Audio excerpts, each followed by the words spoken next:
का क्या कहना। ओम शांति। 14 अगस्त 24 मधुर महावाक्य। मीठे बाबा कहे मिठे बच्चे, तुम मानकर अनादि संबंध भाई भाईर एवं साकार रे भाई भौणी अट। सेइथिपाई तुम मानक भितरे केबे हेले विकारी दृष्टि आसी पारिबो नाही। प्रश्न, विजयी अष्टरत्न क्यों माने हेउछंती, सेमानकर मूल्य केते। उत्तर, ଯେଉଁ ମାନଙ୍କର मन ଭିତରେ विकारी चिंतन चालू न थाए, दृष्टि संपूर्ण पवित्र होइथाए, सेई माने ही अष्टरत्न होइथांती, अर्थात कर्मातीत अवस्था को प्राप्त करिथांती एवं सेमानଙ୍କର मूल्य एते अधिक होइथाए जे जदि काहा उपरे केबे कौनसी खराब ग्रह चली थाए तेबे ताकू अष्टरत्नर मुदी पिंधाई थांती। भावंती एहा द्वारा ग्रह दोष समाप्त होइजिब। अष्टरत्न आत्मा माने दूरदृष्टि संपन्न होइतिबा कारणरू निरंतर भाई भाईर स्मृति रे रहिथांती। ओम शांति। ओम शांति। रुहानी पिलामाने जानिछंती सेमानकर नाम कौन? ब्राह्मण। ए कथा पिलामाने जानिछंती ब्रह्मा कुमार एवं ब्रह्मा कुमारी बहुत संख्यारे अछंती। एथिरु प्रमाणित हेउछि जे एमाने सबु पोष्य संतान अटंती, काहेकिना एक पितांकर संतान अटंती। तेबे निश्चिंत पोष्य होइथिबे। तुमे ब्रह्मा कुमार एवं कुमारी माने ही पोष्य संतान अट। तुमे बहुत संख्यारे अछ। जणे हेउछंती प्रजापिता ब्रह्मा एवं आउ जणे हेउछंती परम पिता परमात्मा। तुमे तांकर संतान अट।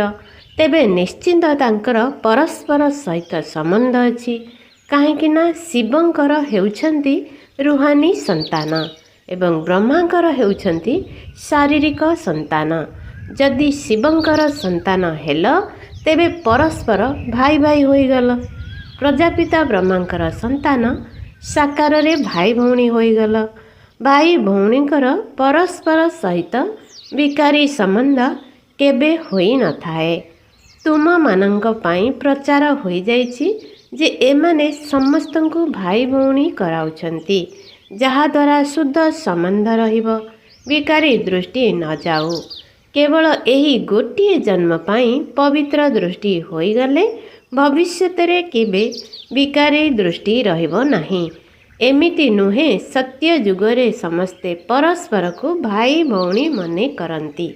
सेठारे तो जेपरी महाराजा महाराणी होइथांती सेहीपरि स्वामी स्त्री होइथांती। एबे तुमे पिला माने जानुछ जे आमे पुरुषोत्तम संगम जुगरे अछु एवं आमे समस्ते भाई भौणी अटु।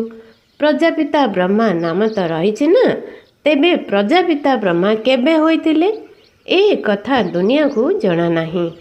तुमे माने एठारे बसिछ, जानिछ जे आत्मा माने आमे माने ही पुरुषोत्तम संगम जुगी ब्रह्मा कुमार कुमारी बिके अटु।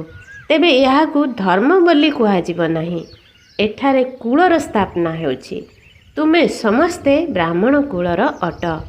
तुमे कहि पारिबो जे आमे ब्रह्मा कुमार कुमारी माने निश्चिंत एक प्रजापिता ब्रह्मांकर संतान अटु। एहा नुआ कथा ना। तुमे निजको बिके बोली कहि पारिबो। वास्तव रे देखिले आमे समस्ते भाई भाई अटु, अर्थात जणे पितांकर संतान अटु। एही संबंध को पोष्य बोली कुहाजिब नाही, कारण आमे आत्मा माने तांकर अनादि संतान अटु। से परमपिता परमात्मा सुप्रीम सोल अटंती। अन्य कहा पाई सुप्रीमी अक्षर कुहाजिब नाही। सुप्रीमी संपूर्ण पवित्र को कुहाजाए। एमिति कुहाजाई पारिब नाही जे समस्ते पवित्र अटंती। पवित्र तो एही संगम रे हेउछंती। तुमे तो पुरुष उत्तम संगम जुगर निवासी अट। जेपरी कली जुग निवासी सत्य जुग निवासी कुहाजाए सत्य जुग। कली जुग को तो बहुत जानिछंती। जदि दूरादेशी बुद्धि होइथिबे तेबे बुझी पारिबे कली जुग एवं सत्य जुगर मध्य को संगम जुग कुहाजाए। शास्त्र रे किंतु जुगे जुगे कहि दैछंती। बाबा कहउछंती ମୁଁ ଯୁଗେ ଯୁଗେ ଆସେ ନାହିଁ। ତୁମ ବୁଦ୍ଧିରେ ଏହି ଜ୍ଞାନ ରହିବା ଦରକାର ଯେ ଆମେମାନେ ପୁରୁଷୋତ୍ତମ ସଙ୍ଗମ ଯୋଗୀ ବ୍ରହ୍ମା କୁମାର କୁମାରୀ ଅଟୁ। ବର୍ତ୍ତମାନ ନା ଆମେ ସତ୍ୟଯୁଗରେ ଅଛୁ ନା କଳି ଯୁଗରେ ଅଛୁ। ସଙ୍ଗମ ଯୁଗ ପରେ ସତ୍ୟଯୁଗ ନିଶ୍ଚିନ୍ତ ଆସିବ। ତୁମେ ସତ୍ୟଯୁଗକୁ ଯିବା ପାଇଁ ଏବେ ପୁରୁଷାର୍ଥ କରୁଛ। ସେଠାକୁ ପବିତ୍ରତା ବିନା କେହି ଯାଇପାରିବେ ନାହିଁ।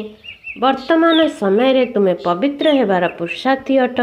ସମସ୍ତେ ତ ପବିତ୍ର ନୁହନ୍ତି, କେତେକ ପତିତ ମଧ୍ୟ ଅଛନ୍ତି। ଚାଲୁ ଚାଲୁ ବିକାରଗ୍ରସ୍ତ ହୋଇଯାଉଛନ୍ତି, ପୁଣି ଲୁଚି ଲୁଚି ଆସି ଜ୍ଞାନ ଅମୃତ ପାନ କରୁଛନ୍ତି। ବାସ୍ତବରେ ଯିଏ ଅମୃତ ଛାଡ଼ି ବିଷ ପାନ କରୁଛନ୍ତି ଅର୍ଥାତ୍ ବିକାରଗ୍ରସ୍ତ ହୋଇଯାଉଛନ୍ତି, ତାଙ୍କୁ କିଛି ଦିନ ପାଇଁ ଏଠାକୁ ଆସିବାକୁ ଅନୁମତି ଦିଆଯାଏ ନାହିଁ। କିନ୍ତୁ ଏହା ମଧ୍ୟ ଗାୟନ ଅଛି, ଯେତେବେଳେ ଅମୃତ ବଣ୍ଟା ଯାଉଥିଲା ସେତେବେଳେ ବିକାରୀ ଅସୁର ଆସି ଲୁଚି କରି ବସିଯାଉଥିଲେ। କୁହନ୍ତି ଯଦି ଇନ୍ଦ୍ର ସଭାରେ ଏହିଭଳି ଅପବିତ୍ର ବସିଯାଆନ୍ତି ତେବେ ତାଙ୍କୁ ଅଭିଶାପ ଲାଗିଯାଏ। ସେଥିପାଇଁ ଗୋଟିଏ କାହାଣୀ ମଧ୍ୟ କହୁଛନ୍ତି। ଜଣେ ପରୀ ବିକାରୀକୁ ସଭାକୁ ନେଇ ଆସିଲା, ପୁଣି ତାର ଅବସ୍ଥା କ'ଣ ହେଲା? ବିକାରୀଙ୍କର ତ ନିଶ୍ଚିନ୍ତ ଅଧୋଗତି ହେଲା। ଏହା ବୁଝିବାର କଥା ଅଟେ। ବିକାରୀ କେବେ ନିଜର ଉନ୍ନତି କରିପାରିବେ ନାହିଁ। କୁହନ୍ତି ସିଏ ଯାଇ ପଥର ହୋଇଗଲା। ତେବେ ଏହିଭଳି ନୁହେଁ ଯେ ମନୁଷ୍ୟ ବାସ୍ତବରେ ପଥର କିମ୍ବା ବୃକ୍ଷ ହୋଇଯାଉଛି। ସିଏ ତ ପଥର ବୁଦ୍ଧି ହୋଇଯାଉଛି। ଏଠାକୁ ଅନେକ ଆତ୍ମା ପାରସ ବୁଦ୍ଧି ହେବା ପାଇଁ ଆସୁଛନ୍ତି, କିନ୍ତୁ ଲୁଚି ଲୁଚି ବିଷପାନ କରୁଛନ୍ତି, ବିକାରରେ ଯାଉଛନ୍ତି। ତେଣୁ ଏଥିରୁ ପ୍ରମାଣିତ ହେଉଛି ଯେ ସେମାନେ ପଥର ବୁଦ୍ଧି ହିଁ ରହିବେ।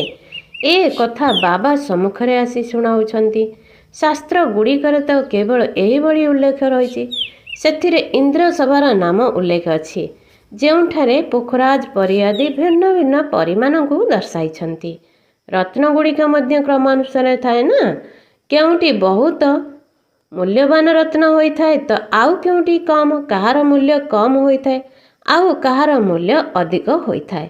9 ରତ୍ନର ମୁଦି ତିଆରି କରିଥାନ୍ତି ନା, ବିଜ୍ଞାପନ ଦେଇଥାନ୍ତି, କିନ୍ତୁ ନାମ ତ ରତ୍ନ ହିଁ ଅଟେ। ଏଠାରେ ସବୁ ପ୍ରକାରର ଆତ୍ମା ବସିଛନ୍ତି ନା, କିନ୍ତୁ ସେମାନଙ୍କ ମଧ୍ୟରେ କେହି ହୀରା, କେହି ଲୀଳା, କେହି ମାଣିକ, ପୋଖରାଜ ଆଦି ବସିଛନ୍ତି। ତେବେ ତୁମମାନଙ୍କ ଭିତରେ ରାତି ଦିନର ଫରକ ରହିଛି ନା, ସେମାନଙ୍କର ମୂଲ୍ୟରେ ମଧ୍ୟ ଫରକ ଥାଏ। ପୁଣି ସେହିଭଳି ଫୁଲମାନଙ୍କ ସହିତ ମଧ୍ୟ ତୁଳନା କରାଯାଉଛି। ସେଥିରେ ମଧ୍ୟ ଭିନ୍ନ ଭିନ୍ନ ପ୍ରକାର ରହିଛନ୍ତି। ପିଲାମାନେ ଜାଣିଛନ୍ତି କିଏ କେଉଁ ଫୁଲ। ବ୍ରାହ୍ମଣୀମାନେ ପଣ୍ଡା ରୂପରେ ଆସୁଛନ୍ତି, ସେମାନେ ବହୁତ ଭଲ ଫୁଲ ଅଟନ୍ତି। କେହି କେହି ବିଦ୍ୟାର୍ଥୀ ମଧ୍ୟ ଅନ୍ୟମାନଙ୍କୁ ବୁଝାଇବାରେ ଚତୁର ଥାନ୍ତି। ତେବେ ବାବା ବ୍ରାହ୍ମଣୀକୁ ଫୁଲ ନ ଦେଇ ତାଙ୍କୁ ଦେବେ। ନିମିତ୍ତ ଶିକ୍ଷକଙ୍କ ଠାରୁ ମଧ୍ୟ ତାଙ୍କ ଭିତରେ ବହୁତ ଭଲ ଗୁଣ ଥାଏ, କୌଣସି ବିକାର ନଥାଏ। ଆଉ କାହା କାହା ଭିତରେ ତ କ୍ରୋଧର ଭୂତ, ଲୋଭର ଭୂତ ଆଦି ଆଦି ଅବଗୁଣ ଭରି ହୋଇ ରହିଥାଏ। ତେବେ ବାବା ଜାଣିଛନ୍ତି କିଏ ମନପସନ୍ଦର ପଣ୍ଡା, ଆଉ କିଏ ଦ୍ୱିତୀୟ ନମ୍ବରର ପଣ୍ଡା। କେହି କେହି ପଣ୍ଡା ଏତେ ମନପସନ୍ଦ ହୋଇନଥାନ୍ତି ଯେତିକି ଜିଜ୍ଞାସୁ ହୋଇଥାନ୍ତି। ଏଭଳି ମଧ୍ୟ ହୋଇଥାଏ ନିମିତ୍ତ ଶିକ୍ଷିକା ମଧ୍ୟ ନିଜେ ମାୟାର କବଳରେ ପଡ଼ି ବିକାରଗ୍ରସ୍ତ ହୋଇଯାଆନ୍ତି। ଏମିତି ଅଛନ୍ତି ଅନେକଙ୍କୁ ପଙ୍କରୁ ଉଦ୍ଧାର କରି ନିଜେ ଫସି ମରନ୍ତି। ମାୟା ବହୁତ ଶକ୍ତିଶାଳୀ। ପିଲାମାନେ ମଧ୍ୟ ବୁଝୁଛନ୍ତି ଯେ ବିକାରୀ ଦୃଷ୍ଟି ବହୁତ ଧୋକା ଦେଇଥାଏ। ଯେ ପର୍ଯ୍ୟନ୍ତ ବିକାରୀ ଦୃଷ୍ଟି ଥିବ ସେ ପର୍ଯ୍ୟନ୍ତ ଭାଇ ଭଉଣୀ ହୋଇ ରହିବାର ଯେଉଁ ନିର୍ଦ୍ଦେଶ ମିଳିଛି ତାହା ପାଳନ କରିହେବ ନାହିଁ। କାରଣ ପବିତ୍ର ଦୃଷ୍ଟି ବଦଳି ବିକାରୀ ଦୃଷ୍ଟି ହୋଇଯାଇଥାଏ। ଯେତେବେଳେ ବିକାର ଦୃଷ୍ଟି ସମାପ୍ତ ହୋଇ ପକ୍କା ପବିତ୍ର ଦୃଷ୍ଟି ହୋଇଯିବ, ସେତେବେଳେ ଯାଇ ତାକୁ କର୍ମାତୀତ ଅବସ୍ଥା କୁହାଯିବ। ଏହିଭଳି ନିଜକୁ ନିଜେ ଯାଞ୍ଚ କରିବାକୁ ହେବ। ଏକତ୍ର ରହି ମଧ୍ୟ ବିକାର ଦୃଷ୍ଟି ନ ଯାଉ। ଏଠାରେ ତୁମେ ଭାଇ ଭଉଣୀ ହେଉଛ, ତୁମ ମଝିରେ ଜ୍ଞାନର ଖଣ୍ଡା ରହିଛି। ଆମକୁ ତ ପବିତ୍ର ରହିବାର ସମ୍ପୂର୍ଣ୍ଣ ପ୍ରତିଜ୍ଞା କରିବାକୁ ହେବ। କିନ୍ତୁ ବାବାଙ୍କୁ ଲେଖୁଛନ୍ତି ବାବା ବିକାରର ଆକର୍ଷଣ ହେଉଛି, ଏ ପର୍ଯ୍ୟନ୍ତ ପ୍ରତିଜ୍ଞା କରିନାହଁ। ତେବେ ଏଥିପାଇଁ ପୁରୁଷାର୍ଥ କରୁଛନ୍ତି ଯେ ଯେପରି ଏହା ନ ହେଉ। ଯେତେବେଳେ ଦୃଷ୍ଟି ପବିତ୍ର ହୋଇଯିବ ତେବେ ଯାଇ ବିଜୟ ପ୍ରାପ୍ତ କରିବ। ତେଣୁ ତୁମର ଅବସ୍ଥା ଏଇଭଳି ହେବା ଦରକାର ଯାହାକି କୌଣସି ବିକାରୀ ସଂକଳ ମଧ୍ୟ ନ ଆସୁଥିବ। ଏହାକୁ ହିଁ କର୍ମାତୀତ ଅବସ୍ଥା କୁହାଯାଏ। ଏହା ହିଁ ହେଉଛି ଲକ୍ଷ୍ୟସ୍ଥଳ। କେତେ ଚମତ୍କାର ମାଳା ତିଆରି ହେଉଛି। ଅଷ୍ଟରତ୍ନର ମଧ୍ୟ ମାଳା ତିଆରି ହୋଇଥାଏ। ପିଲାମାନେ ତ ବହୁତ ସଂଖ୍ୟାରେ ଅଛନ୍ତି। ସୂର୍ଯ୍ୟବଂଶୀ ଚନ୍ଦ୍ରବଂଶୀ କୁଳ ଏହିଠାରେ ସ୍ଥାପନା ହେଉଛି। ଏମାନଙ୍କ ଭିତରୁ ଯେଉଁମାନେ ସମ୍ପୂର୍ଣ୍ଣ ଉତ୍ତୀର୍ଣ୍ଣ ହୁଅନ୍ତି, ବୃତ୍ତି ନିଅନ୍ତି, ସେମାନେ ହିଁ ଅଷ୍ଟରତ୍ନ ହେଉଛନ୍ତି। ପୁଣି ସେମାନଙ୍କୁ ରତ୍ନ କରିଲା ବାଲା ହୀରା ଅର୍ଥାତ୍ ଶିବ ବାବାଙ୍କୁ ମଝିରେ ରଖୁଛନ୍ତି। କାହିଁକି ନା ସିଏ ଏହିଭଳି ଅମୂଲ୍ୟ ରତ୍ନ କରିଛନ୍ତି। ଗ୍ରହ ଚାରି ଦଶା ପଡ଼ିଲେ ମଧ୍ୟ ଅଷ୍ଟରତ୍ନର ମୁଦି ପିନ୍ଧିଥାନ୍ତି। ବର୍ତ୍ତମାନ ସମୟରେ ଭାରତ ଉପରେ ରାହୁର ଗ୍ରହଚାରୀ ଦଶା ପଡ଼ିଛି। ପ୍ରଥମେ ଥିଲା ବୃକ୍ଷପତି ଅର୍ଥାତ୍ ବୃହସ୍ପତି ଦଶା। ତୁମେ ସେତେବେଳେ ସତ୍ୟଯୁଗୀ ଦେବତା ଥିଲ, ବିଶ୍ୱ ଉପରେ ରାଜ୍ୟ କରୁଥିଲ। ପୁଣି ଧୀରେ ଧୀରେ ରାହୁ ଦଶା ପଡ଼ିଲା। ଏବେ ତୁମେ ଜାଣୁଛ ଆମ ଉପରେ ପ୍ରଥମେ ବୃହସ୍ପତି ଦଶା ଥିଲା, ଯାହାକୁ ବୃକ୍ଷପତି କୁହାଯାଏ, ସଂକ୍ଷିପ୍ତରେ ବୃହସ୍ପତି କୁହାଯାଏ। ବାସ୍ତବରେ ଆମେ ଯେତେବେଳେ ବିଶ୍ୱର ମାଲିକ ଥିଲେ, ଆମ ଉପରେ ବୃହସ୍ପତି ଦଶା ଥିଲା। ଏବେ ରାହୁ ଦଶା ପଡ଼ିଛି, ଯାହାଫଳରେ ଆମେ କଉଡ଼ି ତୁଲ୍ୟ ହୋଇଯାଇଛେ। ଏ କଥାକୁ ତ ପ୍ରତ୍ୟେକ ମନୁଷ୍ୟ ବୁଝିପାରିବେ। ପଚାରିବାର ମଧ୍ୟ ଆବଶ୍ୟକତା ନାହିଁ। ଦୁନିଆରେ ଗୁରୁ ଆଦିଙ୍କୁ ପଚାରିଥାନ୍ତି, ମୁଁ ଏହି ପରୀକ୍ଷାରେ ଉତ୍ତୀର୍ଣ୍ଣ ହେବି? ଏଠାରେ ମଧ୍ୟ ବାବାଙ୍କୁ ପଚାରୁଛନ୍ତି, ମୁଁ ଉତ୍ତୀର୍ଣ୍ଣ ହେବି? ତେବେ ମୁଁ ତାଙ୍କୁ କହୁଛି, ଯଦି ଏଭଳି ପୁରୁଷାର୍ଥ କରି ଚାଲିବ ତେବେ କାହିଁକି ଉତ୍ତୀର୍ଣ୍ଣ ନ ହେବ? କିନ୍ତୁ ମାୟା ବହୁତ ଶକ୍ତିଶାଳୀ, ଏକଦମ ତୋଫାନରେ ପକାଇ ଦେବ। ବର୍ତ୍ତମାନ ତ ଠିକ୍ ଅଛି, ଆଗକୁ ଗଲେ ଯଦି ବହୁ ତୋଫାନ ଆସିବ ତେବେ କ'ଣ କରିବ? ଏବେ ତୁମେ ଯୁଦ୍ଧ ସ୍ଥଳରେ ଛିଡ଼ା ହୋଇଛ, ତେବେ ମୁଁ କିପରି ଗ୍ୟାରେଣ୍ଟି ଦେଇଦେବି? ପୂର୍ବରୁ ମାଳା ତିଆରି କରିଥିଲି, ପୁଣି ସେଥିରେ ଯାହାଙ୍କୁ 2-3 ନମ୍ବରରେ ରଖିଥିଲି ସିଏ ଏବେ ନାହାନ୍ତି, ଏକଦମ କଣ୍ଟା ହୋଇଗଲେ। ତେଣୁ ବାବା କହିଲେ ବ୍ରାହ୍ମଣମାନଙ୍କର ମାଳା ତିଆରି ହୋଇପାରିବ ନାହିଁ, କାରଣ ଯୁଦ୍ଧ କ୍ଷେତ୍ରରେ ଅଛନ୍ତି ନା। ଆଜି ବ୍ରାହ୍ମଣ ହୋଇଛନ୍ତି, ପୁଣି କାଲି ଶୂଦ୍ର ହୋଇଯିବେ। ବିକାରରେ ଯିବା ଅର୍ଥାତ୍ ଶୂଦ୍ର ହେବା। ତେବେ ଏହାର ଅର୍ଥ ରାହୁର ଦଶା ପଡ଼ିଲା। ବୃହସ୍ପତି ଦଶା ପାଇଁ ପୁରୁଷାର୍ଥ କରୁଥିଲେ, ବୃକ୍ଷପତି ପଢ଼ାଉଥିଲେ। ପୁଣି ଚାଲୁ ଚାଲୁ ମାୟାର ଚାପୁଡ଼ା ବାଜିଗଲା। ପୁଣି ତାପରେ ରାହୁର ଦଶା ପଡ଼ିଗଲା, ଅର୍ଥାତ୍ ବିଶ୍ୱାସଘାତକ ହୋଇଗଲେ। ଏଭଳି ସବୁ ଜାଗାରେ ଥାନ୍ତି। ଗୋଟିଏ ରାଜ୍ୟରୁ ବାହାରି ଅନ୍ୟ ରାଜ୍ୟରେ ଯାଇ ଶରଣ ନେଇଥାନ୍ତି। ସେମାନେ ଦେଖନ୍ତି ଇଏ ଆମର ଉପକାରରେ ଆସିବ, ତେଣୁ ଶରଣ ଦେଇଥାନ୍ତି। ଏହିଭଳି ବହୁତ ବିଶ୍ୱାସଘାତକ ଥାନ୍ତି, ଯେଉଁମାନେ ବିମାନ ସହିତ ଯାଇ ଅନ୍ୟ ରାଜ୍ୟରେ ଶରଣ ନେଇଥାନ୍ତି। ପୁଣି ସେମାନେ ବିମାନକୁ ଫେରାଇ ଦିଅନ୍ତି। କେବଳ ତାଙ୍କୁ ଶରଣ ଦିଅନ୍ତି, ବିମାନକୁ ଶରଣ ଦିଅନ୍ତି ନାହିଁ, କାରଣ ତାହା ତାଙ୍କର ସମ୍ପତ୍ତି ହେଲା ନା। ତାଙ୍କ ଜିନିଷ ତାଙ୍କୁ ଫେରାଇ ଦିଅ। ବାକି ମନୁଷ୍ୟ ମନୁଷ୍ୟକୁ ଶରଣ ଦିଅନ୍ତି। ଏବେ ତୁମେ ପିଲାମାନେ ବାବାଙ୍କ ନିକଟକୁ ଶରଣ ନେବା ପାଇଁ ଆସିଛ। କହୁଛ ଆମର ଇଜ୍ଜତ ବଞ୍ଚାଅ। ଦ୍ରୌପଦୀ ମଧ୍ୟ ଡାକିଥିଲେ, ମୋତେ ଇଏ ଉଲଗ୍ନ କରୁଛି, ପତିତ ହେବାରୁ ମୁକ୍ତ କର। ସତ୍ୟ ଯୁଗରେ କେବେ ଉଲଗ୍ନ ହୁଅନ୍ତି ନାହିଁ। ତାକୁ ତ ସମ୍ପୂର୍ଣ୍ଣ ନିର୍ବିକାରୀ ଦୁନିଆ କୁହାଯାଏ।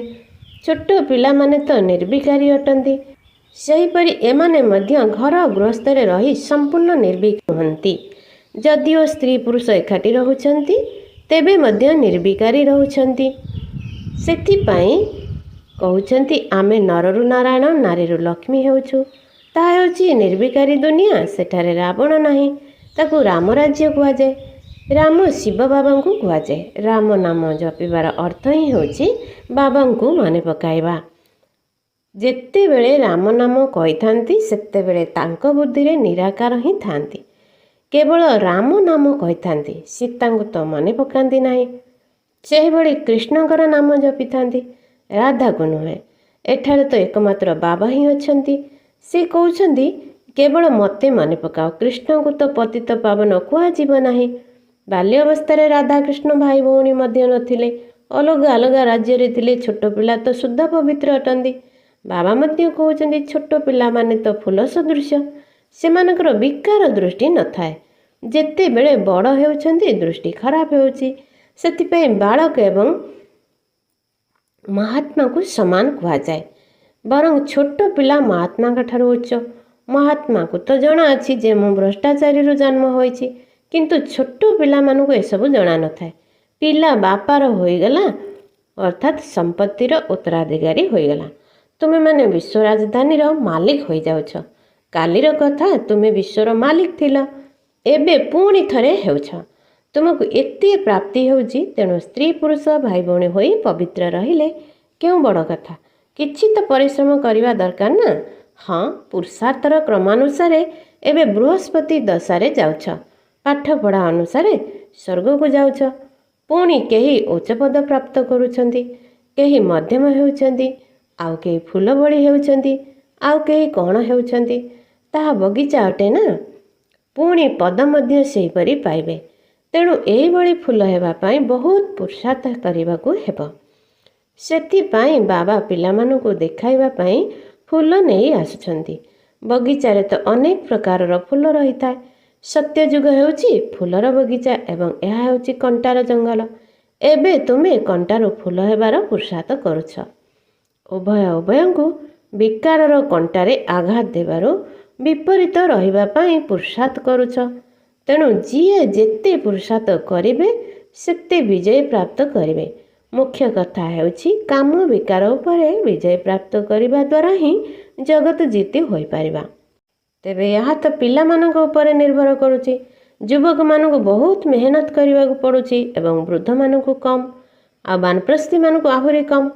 ଛୋଟ ପିଲାମାନଙ୍କୁ ତ ବହୁତ କମ୍ ପୁରୁଷାର୍ଥ କରିବାକୁ ପଡ଼ୁଛି। ତୁମେ ଜାଣିଛ ଆମକୁ ବିଶ୍ୱ ରାଜତ୍ୱର ସମ୍ପତ୍ତି ମିଳୁଛି। ସେଇଥିପାଇଁ ଗୋଟିଏ ଜନ୍ମ ପବିତ୍ର ରହିବା କିଛି ବଡ଼ କଥା ନୁହେଁ। ସେମାନଙ୍କୁ କୁହାଯାଏ ବାଲ ବ୍ରହ୍ମଚାରୀ। ସେମାନେ ଶେଷ ପର୍ଯ୍ୟନ୍ତ ପବିତ୍ର ରୁହନ୍ତି। ଯେଉଁମାନେ ପବିତ୍ର ହୋଇଛନ୍ତି ସେମାନଙ୍କୁ ବାବାଙ୍କର ଆକର୍ଷଣ ହୋଇଥାଏ। ପିଲାମାନଙ୍କୁ ଯଦି ଛୋଟ ବେଳରୁ ଜ୍ଞାନ ମିଳିଯିବ, ତେବେ ସେମାନେ ମାୟାରୁ ମୁକୁଳି ଯିବେ। ଛୋଟ ପିଲାମାନେ ଅବୋଧ ଅଟନ୍ତି, କିନ୍ତୁ ବାହାରକୁ ଗଲା ପରେ ଅର୍ଥାତ୍ ବିଦ୍ୟାଳୟର ସଙ୍ଗର ରଙ୍ଗ ଲାଗିଥାଏ। କଥାରେ ଅଛି, ସତ୍ସଙ୍ଗ ଉଦ୍ଧାର କରେ, ମିଥ୍ୟା ସଙ୍ଗ ବୁଡ଼ାଇ ଦିଏ। ବାବା କହୁଛନ୍ତି, ମୁଁ ତୁମକୁ ଶିବାଳୟକୁ ପାର କରି ନେଇଯାଉଛି। ସତ୍ୟଯୁଗ ହେଉଛି ସମ୍ପୂର୍ଣ୍ଣ ନୂଆ ଦୁନିଆ। ସେଠାରେ ଖୁବ୍ ଅଳ୍ପ ସଂଖ୍ୟକ ମନୁଷ୍ୟ ରହନ୍ତି, ପୁଣି ଧୀରେ ଧୀରେ ବୃଦ୍ଧି ପ୍ରାପ୍ତ ହୁଏ। ସେଠାରେ ତ ଦେବତାମାନେ ଅଳ୍ପ ସଂଖ୍ୟକ ଥାନ୍ତି। ତେଣୁ ସେହି ନୂଆ ଦୁନିଆକୁ ଯିବା ପାଇଁ ପୁରୁଷାର୍ଥ କରିବାକୁ ହେବ। ଆଚ୍ଛା, ମିଠେ ମିଠେ ଶିଖିଲ ଦେ ସନ୍ତାନମାନଙ୍କ ପ୍ରତି ମାତା ପିତା ବାପଦାଦାଙ୍କର ମଧୁର ସ୍ନେହ ସମ୍ପନ୍ନ ଶୁଭେଚ୍ଛା ଏବଂ ସୁପ୍ରଭାତ। ଆତ୍ମିକ ପିତାଙ୍କର ଆତ୍ମିକ ସନ୍ତାନମାନଙ୍କୁ ନମସ୍ତେ। ଆତ୍ମିକ ସନ୍ତାନମାନଙ୍କର ଆତ୍ମିକ ମାତା ପିତାଙ୍କୁ ନମସ୍ତେ ନମସ୍ତେ ନମସ୍ତେ। ଧାରଣା ପାଇଁ ମୁଖ୍ୟ ସାର। 1. ବାବାଙ୍କର ମନପସନ୍ଦିଆ ହେବା ପାଇଁ ଗୁଣବାନ ଆତ୍ମା ହେବାକୁ ପଡ଼ିବ। ଭଲ ଭଲ ଗୁଣକୁ ଧରି ଫୁଲ ଭଳି ହେବାକୁ ପଡ଼ିବ। ଅବଗୁଣକୁ ତ୍ୟାଗ କରିବାକୁ ହେବ। କଣ୍ଟା ଭଳି ହୋଇ କାହାକୁ ବି ଦୁଃଖ ଦେବାର ନାହିଁ। 2. ସମ୍ପୂର୍ଣ୍ଣ ରୂପରେ ଉତ୍ତୀର୍ଣ୍ଣ ହେବା ପାଇଁ ବା ସ୍କଲାରସିପ୍ ନେବା ପାଇଁ ନିଜର ଅବସ୍ଥାକୁ ଏଭଳି କରିବାକୁ ହେବ ଯାହାକି ବାବାଙ୍କ ବ୍ୟତୀତ କିଛି ବି ମନେ ନ ପଡ଼ୁଥିବ। ନିଜର ଦୃଷ୍ଟି ସମ୍ପୂର୍ଣ୍ଣ ପବିତ୍ର ହୋଇଯାଇଥିବ। ସଦା ସର୍ବଦା ବୃହସ୍ପତିର ଦଶା ରହିଥିବ। ବରଦାନ। ବ୍ରାହ୍ମଣ ଜୀବନରେ ସର୍ବ ସମ୍ପତ୍ତିକୁ ସଫଳ କରି ସର୍ବଦା ପ୍ରାପ୍ତି ସମ୍ପନ୍ନ ହେଉଥିବା ସନ୍ତୁଷ୍ଟ ମଣି ହୁଅ। ବ୍ରାହ୍ମଣ ଜୀବନର ସବୁଠାରୁ ବଡ଼ରୁ ବଡ଼ ସମ୍ପତ୍ତି ହେଲା ସନ୍ତୁଷ୍ଟ ରହିବା। ଯେଉଁଠି ସର୍ବପ୍ରାପ୍ତି ରହିଛି ସେଠାରେ ସନ୍ତୁଷ୍ଟତା ରହିଛି ଏବଂ ଯେଉଁଠି ସନ୍ତୁଷ୍ଟତା ରହିଛି ସେଠାରେ ସବୁକିଛି ଅଛି। ଯେଉଁମାନେ ସର୍ବଦା ସନ୍ତୁଷ୍ଟ ରହୁଥିବା ରତ୍ନ ଅଟନ୍ତି ସେମାନେ ସର୍ବପ୍ରାପ୍ତି ସ୍ୱରୂପ ଅଟନ୍ତି। ସେମାନଙ୍କର ଗୀତ ହେଲା, ଯାହା କିଛି ପାଇବାର ଥିଲା ତାହା ପାଇଗଲି। ଏହିଭଳି ସର୍ବପ୍ରାପ୍ତିରେ ସମ୍ପନ୍ନ ହେବାର ବିଧି ହେଲା ପ୍ରାପ୍ତ ହୋଇଥିବା ସର୍ବ ସମ୍ପତ୍ତିକୁ ବ୍ୟବହାର କରିବା। କାହିଁକି ନା ଯେତେ ଯେତେ ସମ୍ପତ୍ତିକୁ ସଫଳ କରିବ ସେହି ଅନୁସାରେ ତାହା ବଢ଼ି ବଢ଼ି ଚାଲିବ। ସ୍ଲୋଗାନ। ହୋଲି ହଂସ ସେହିମାନଙ୍କୁ କୁହାଯାଏ ଯେଉଁମାନେ ସର୍ବଦା ଭଲ ଗୁଣ ଗୁଡ଼ିକର ମୋତି ହିଁ ଗ୍ରହଣ କରିଥାନ୍ତି, ଅବଗୁଣ ରୂପୀ ଗୋଡ଼ି ନୁହେଁ। ଓମ୍ ଶାନ୍ତି। हमने प्यार वो पाया जो दुनिया पा नहीं सकती। ଆଜି ମୁରଲୀରୁ 3 ସମାନ। ମୁଁ ସନ୍ତୁଷ୍ଟ ମଣି ଆତ୍ମା ଅଟେ, ମୁଁ ବିଜୟୀ ଆତ୍ମା ଅଟେ, ମୁଁ ପ୍ରୟୋଗୀ ଆତ୍ମା ଅଟେ।